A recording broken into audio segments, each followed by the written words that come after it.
Selamat pagi saudara-saudara sekalian. Tiap pagi kita bertemu dan bagus sekali pertemuan kita adalah untuk merenungkan firman Tuhan. Nah, saudara, hari ini saya akan beri topik atau title Tuhan itu setia. Kita akan melanjutkan pelajaran dari kehidupan Elia. Nah, saudara, kalau kita melihat setelah kita melihat Elia itu sudah melakukan tugas yang pertama, maka Tuhan datang untuk menyatakan rencananya yang kedua. Nah, Tuhan suruh Elia untuk berangkat ke sungai Kerit. Dan kemudian Tuhan katakan, Tuhan sediakan minuman dan makanan di sana. Di sana. Kemarin kita belajar di sana. Dan Elia mendengar perkataan Tuhan itu, itulah sebabnya dia berangkat ke sana. Dan dia tinggal di sana. Dia akan melakukan persis yang Tuhan suruh. Dan dia dengan setia melakukannya.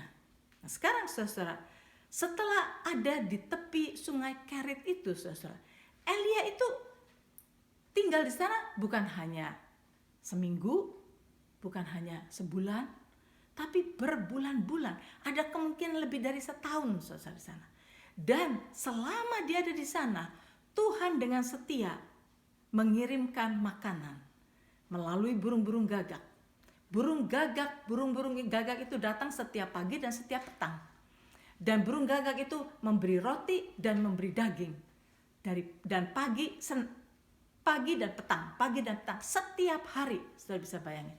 Kesetiaan Tuhan luar biasa. Tuhan tidak pernah miss memberi makan Elia. Nah, sekarang saudara, Elia sudah di sana. Sebulan, 2 bulan, 3 bulan, 4 bulan, terus entah sampai berapa lama.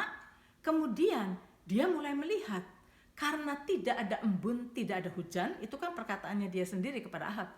Maka air di sungai Kerit itu makin lama makin sedikit, ya, kena panas. Jadi air itu makin lama makin sedikit, saudara. Jadi berarti Elia ini terancam, air bahkan habis. Air ini akan habis.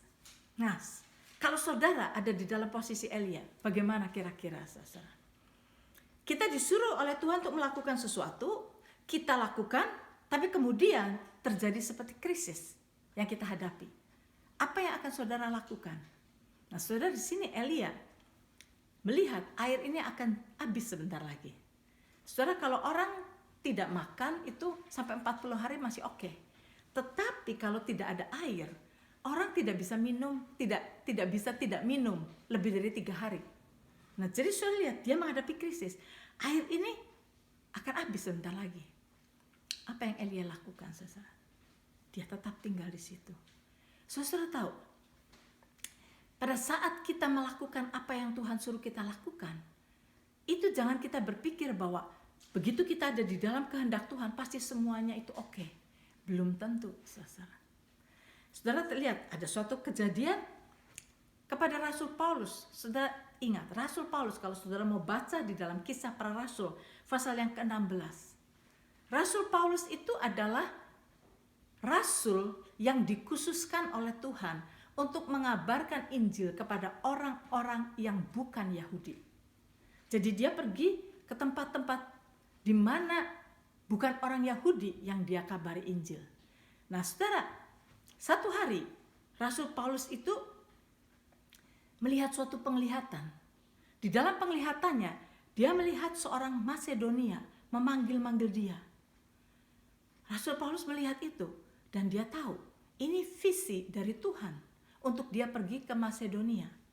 Sebab itu Rasul Paulus langsung bersama dengan Silas berkata, ayo pergi ke Masedonia karena Tuhan suruh kita ke sana. Rasul Paulus berangkat saudara ke sana bersama dengan Silas. Sesampainya di sana, saudara, di kota pertama di Masedonia, yaitu kota Filipi, dia mulai mengabarkan Injil.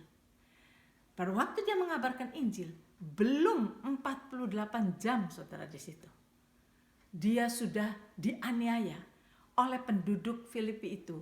Mengapa? Ya, saudara tahu ceritanya kalau saudara mau baca sendiri, yaitu ada seorang budak perempuan yang mempunyai roh tenung. Ya, yang memberikan fortune kepada tuan-tuannya. dia bisa bertenung, memberikan fortune telling kepada tuan-tuannya, membuat tuan-tuannya itu berhasil atau beruntung. Tapi karena dia mengintilin Rasul Paulus terus dan mengganggu, akhirnya Rasul Paulus mengusir roh tenung itu, dan anak ini sekarang tidak bisa bertenung lagi karena roh tenungnya hilang.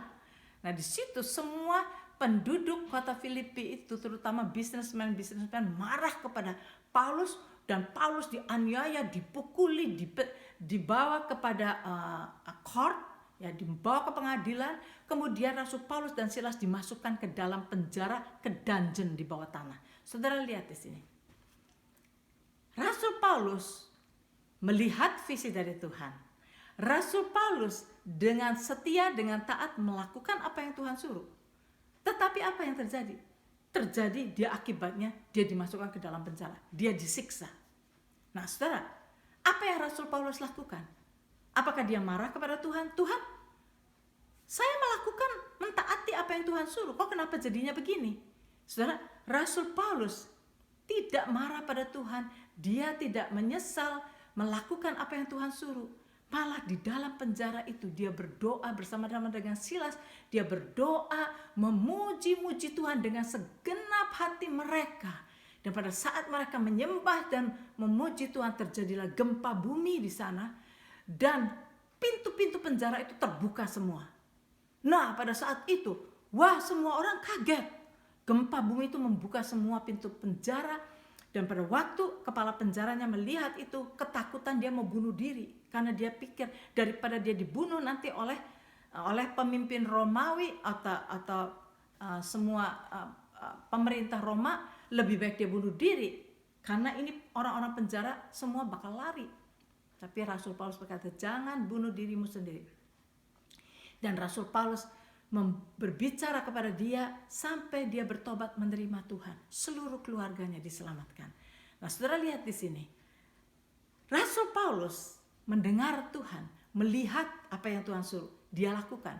Tapi tidak selalu apa yang orang taati Tuhan itu tidak selalu jalannya smooth. Nah, kalau kita kembali lagi, saudara, demikian juga dengan Elia. Elia mengalami juga persoalan sekarang kan. Wow, ini air bakal habis.